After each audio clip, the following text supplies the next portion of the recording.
Hi all, I have another amazing game to show you in a chess nutshell. Adolf Anderssen against Felix Kieseritzky, and they were involved in the immortal game of 1851, but this is not the immortal game clash.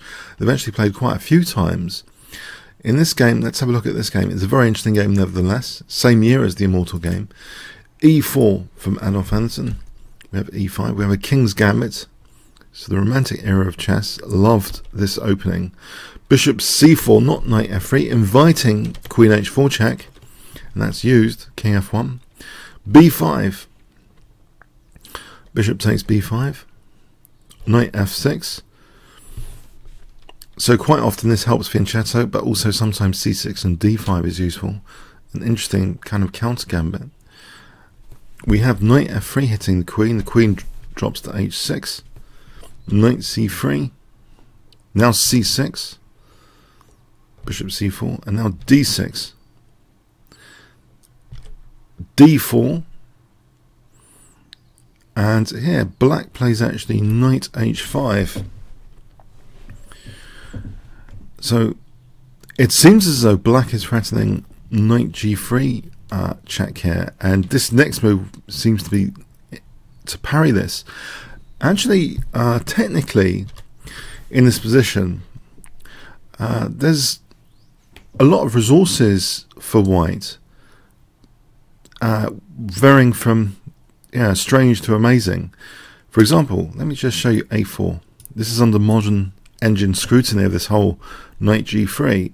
If black takes the rook here, Knight D5, and the threat is Knight C7.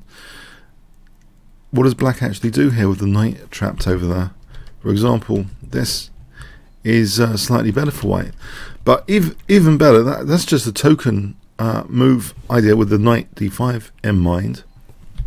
Here, let's have a look. Rook G1 might actually be the strongest, with the idea of just G4, so getting out the Knight G3, but facilitating G4, G5.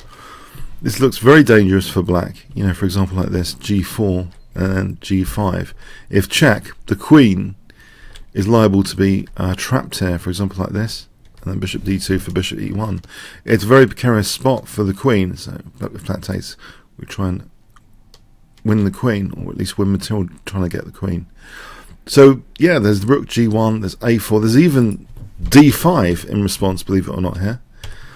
If check, King G1, D takes C6, and the threat here is Queen D5.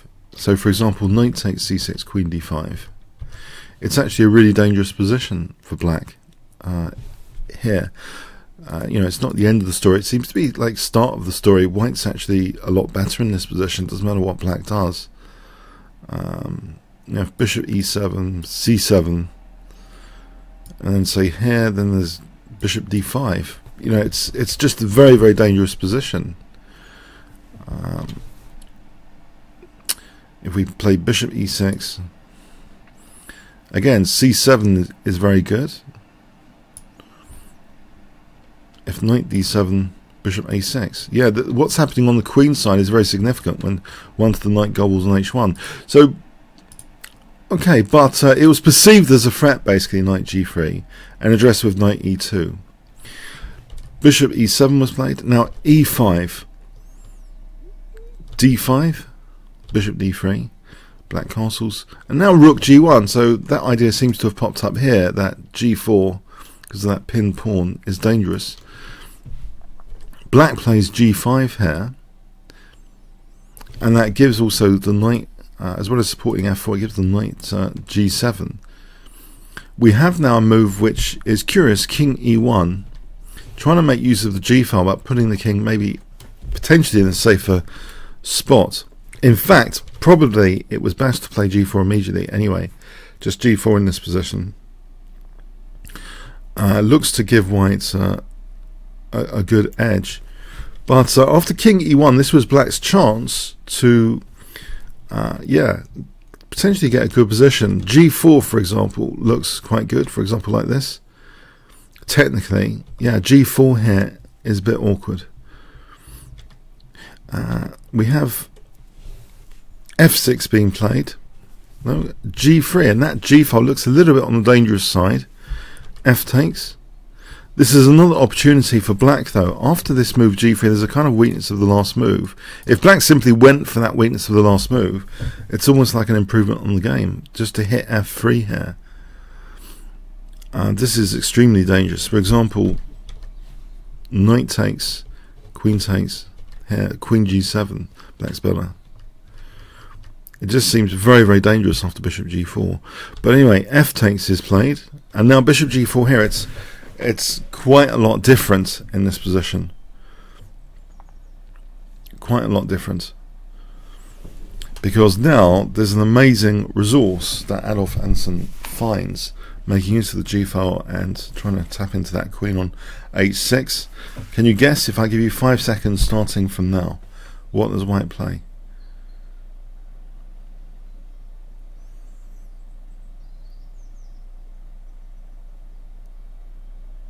Okay, well, so the pinned piece is becoming a victim with this resource.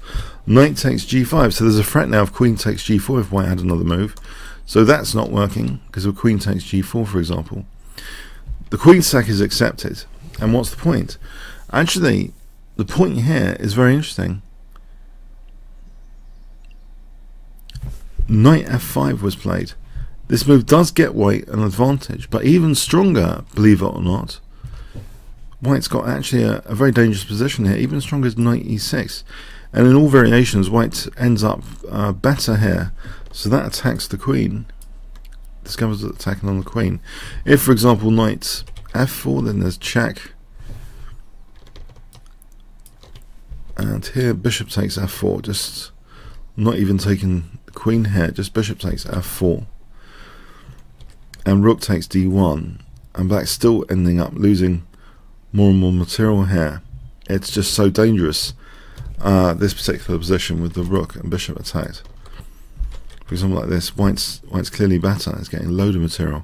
So it seems knight e6 is actually playable. Okay, but we have knight f5, which is also very dangerous. F takes, knight takes h6 check, getting the queen back. Where else was the queen going? You know, if it went to g6, then there's knight takes e7 check. So we have this, check, bishop takes g5, bishop takes, and now an important move, knight f5 check, so leaving that pin basically intact, not moving the king, because if white plays rook takes g5 check, I think that's very bad news actually. Black's a load better, material up, there's no major pin in the position, the rook's hanging. So no, the only way to play this is knight f5 check for any advantage. So that's the best move. Rook takes f5, bishop takes, king h6, protecting the bishop. Rook takes d1. So we have an interesting material imbalance here.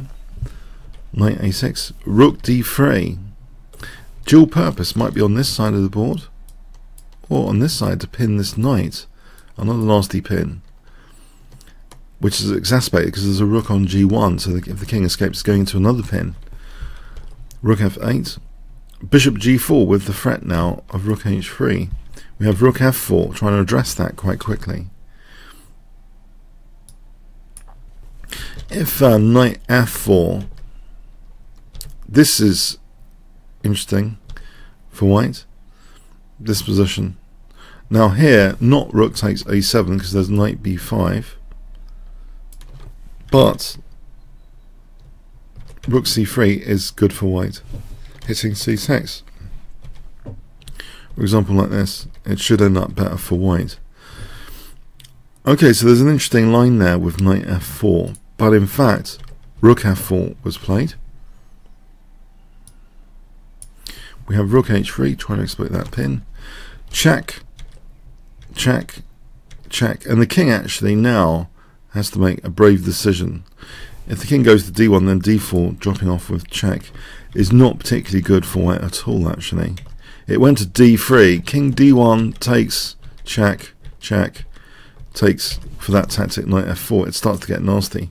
And white's hardly getting anything out of this, maybe a small, tiny advantage only. But here, actually, king d3, braving the check here. Knight takes a2 check, knight c1 check, trying to deflect the rook away from the bishop. The king walks to a4, check, bishop d8 check. The white king's looking a bit unsafe now on a6 potentially. Rook takes g4, rook takes g4, and bishop b6. Black is securing a7, and those two knights, yes. What's going on here? We have in this position the move rook g8 being played. Let's have a quick look at this position. So rook g8 was played. Actually, this is fine just to win the knight here. Yeah, it's fine just to win the knight. So yeah, that looks a bit odd to play rook g8. We have knight e2. White is interested in queening the pawn, but in doing so there's a little punchline coming up. After knight ef4, e7, there's a little punchline here, knight e6, setting a nice little trap actually for white, which would be pretty amusing, and the game could be called Adolf Anderssen's Immortal Blunder. If he did queen the pawn, I think it would be his immortal blunder, because knight c5 would be checkmate here. Funny enough, yeah, that's checkmate. Here, by the way, is not, because of king b7, for example. But white wisely avoids that with the last move he plays now. Can you see white play? If I give you 5 seconds. Okay, a rook takes h5. Yeah, queen with check, so this isn't a problem. That's forced check, and then now black resigns. He's going to lose that knight. It was a fun game, and it's interesting, the historic understanding of how this knight g3 is a threat, when in fact there's a lot of resources going on the queen side, which give white an advantage even if the knight ends up munching the rook on h1. That's a fascinating thing in its own right. The g file, the queen sack, was very, very nice.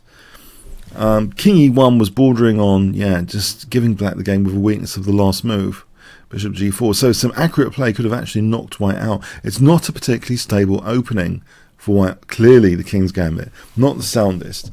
So that's why, you know, there's big opportunities for black in this opening. Okay, but a very, very fun encounter.